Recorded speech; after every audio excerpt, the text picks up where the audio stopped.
In Washington today, MPs from the Digital, Culture, Media and Sport Committee were grilling Facebook, Google and Twitter on, amongst other things, their response to fake news on their platforms. Here's the committee chair, Damian Collins, grilling Twitter.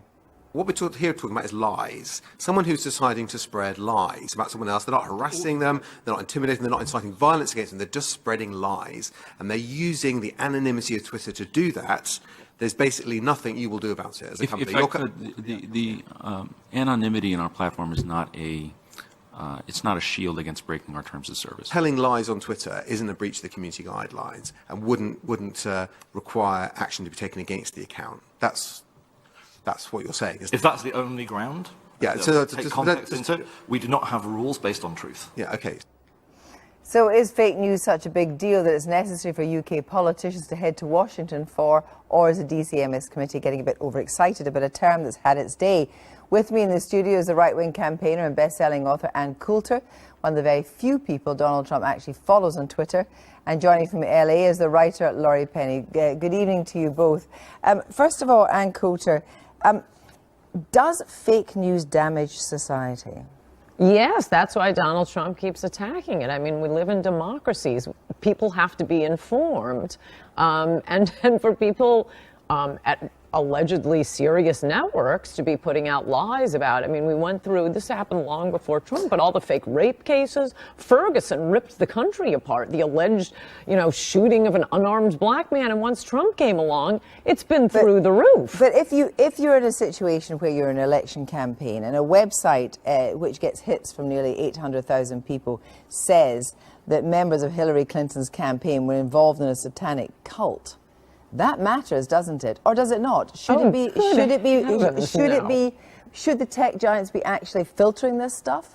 No, the internet is the only place people can get the truth. Maybe not from the website you just cited, but 800,000 viewers. Hillary spent $1 billion.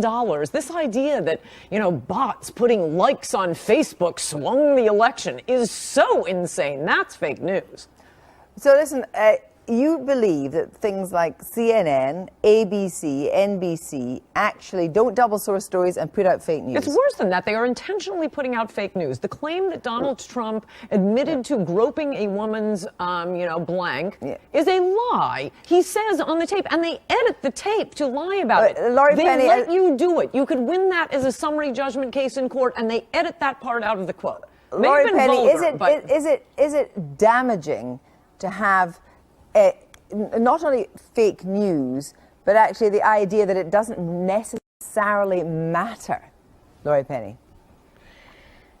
Well, you've hit on something quite important there, Kirsty. The distinction between censorship and what's going on now is important because, look, fake news, what we've come to call fake news, which is actually lies, the point of that is not just to spread lies, it's to make people unsure of the distinction between what is true and what is false. And when people can't, to erode trust in the news media, which is what Ms. Coulter is trying to do right now, erode trust in honest journalistic networks. And look, when people cannot trust their media, they would often prefer to believe convenient lies to hard truths. But, there are still people out there who believe in the power of honest journalism, who believe in the power of, in real democracy, which involves people being really informed. And there are people out there who believe that people in power shouldn't just be allowed to dictate what is true and what is false. And, some of those people, Ms. Coulter, are sitting around you in the studio right now. There are people who are working in the BBC studio, and some of those people are watching at home, people who believe that there is a distinction between truth and falsehood, and that distinction matters. I would encourage you, Yeah, well, let me visit Coulter. You're in a situation where if you're saying that the mainstream news networks regularly pile out fake news, aren't you just aiding the despots who say, it's all about fake news from CNN, even the BBC, so therefore we won't believe it? You are aiding people by undermining the probity of the mainstream media.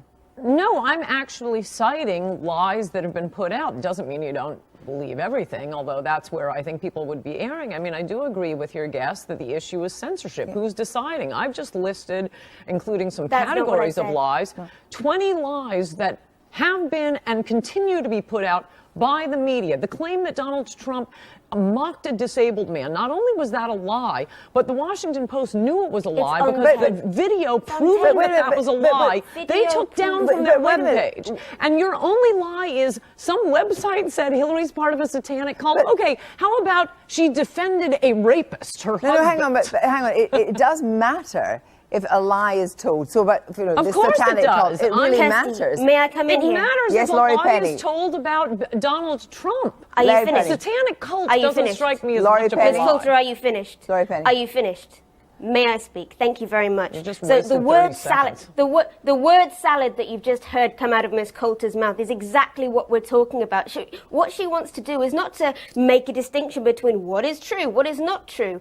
It's just to confuse people and make it easier for people in power with no scruples to just decide what is true and what is false. And now Ms. Coulter is a troll with no credibility, and so is her president. But we should not take this as the basis on which we can decide what is true and what is false. But what do you actually do, Laurie Penny? Because once you start essentially filtering or censoring, then who are the deciders? I mean, there's no things necessarily as absolute truth. There's shades of truth, aren't there? And there are nuances of truth. Well, that's why we have journalism.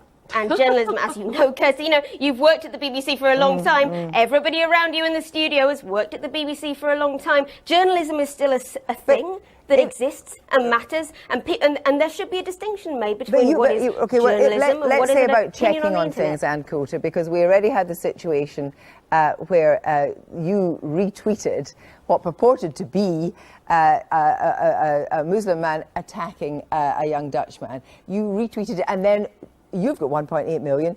Donald Trump retweeted it, and you didn't even know where it came from. You tweeted it without checking it. And you're a person that actually, you're a polemicist, you're somebody that's in the public eye. Do you regret that now? No, I've seen no proof that it is untrue, point one. Point two, your question is the correct one. Who is deciding what's true here? Again, I keep citing things... It wasn't true, Wait though. a second. I keep citing things that are provably It wasn't false. true, though. Your guest says... journalists will decide. Well, Walter Duranty said that there were no Ukrainian famines. Our country was roiled by the Ferguson shooting for a year. That turned out to be the biggest lie finally admitted by the media. That's not true. Thank you both so very who's much. deciding? Thank you very much. That's not true. Explain it to us. Well, I say it adios, America.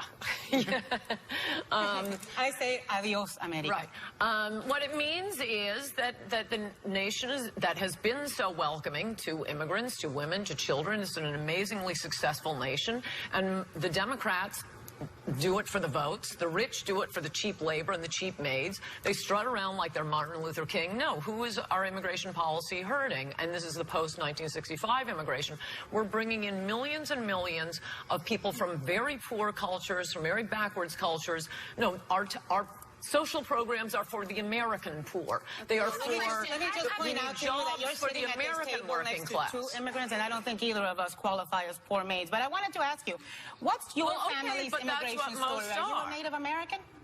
Why, yes, I am. I'm a settler. I'm descended from settlers, not from immigrants. Oh, it's not a Native American. You were, but I have a question for you. It's just an No, if you mean Were you already here when the if you Pilgrims mean showed up? Were your people here? well, no, but I'm not living in Cherokee Nation, so I am not an immigrant to Cherokee Neither Nation. am I. I'm living in America, which was created by settlers, not immigrants. I have a question. But Can I the point interrupt you is, for it's 2 seconds, please? yes, the poorest who are being... I have a question. My mom taught me when I was younger, if you don't have anything nice to say, don't say anything at all.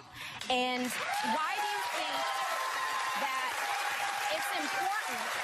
Why do you think that's important to mudsling and have these words that obviously touch the hearts and souls of so many people of America being said when we're taught something different as a child? Could you explain that to me? And why do you think your success is based off of that?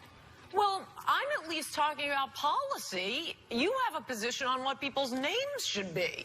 Watermelondria. I mean, you'll insult people for their names. I'm talking about a government policy that affects all Americans and immigrants and the people living here, and it's harming our country. So are you? So you don't follow it. Are you I didn't ask against? you. Okay.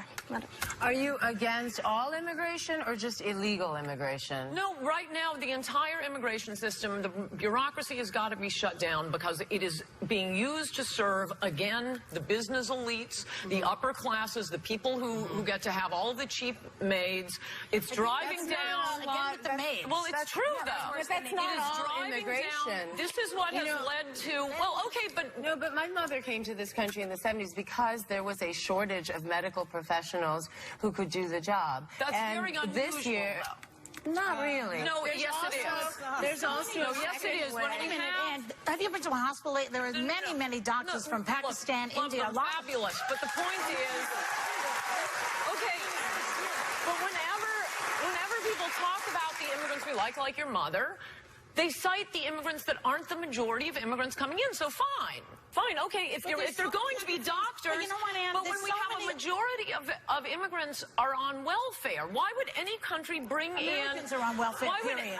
no, but why do you There are bring no jobs in people anymore? They've sent their jobs overseas. We can't do anything about we can't do anything about criminal Americans, about poor Americans. We don't need to be importing other countries' poor people. But there's so many other things to talk about besides being an immigrant who lives basher. here? Ann. Come on. Yes, but they Who don't lives here sell and votes here? They don't sell them. This is a very right, good. So then, are you for just rich immigrants coming in, but not poor no, immigrants what I would coming in? do. Well, right now we have 42 million foreign-born in the country now. It's very high. I think we need a little time to assimilate the ones already here, and then set up a system where we get immigrants like your mother, and not look. Most of the wealthy keep saying they want to go. We all would like to say. Really, we have to go. I'm sorry to cut you off. So, I'd just like to say, muchas gracias for being here. And members of our audience are getting her book, Adios America.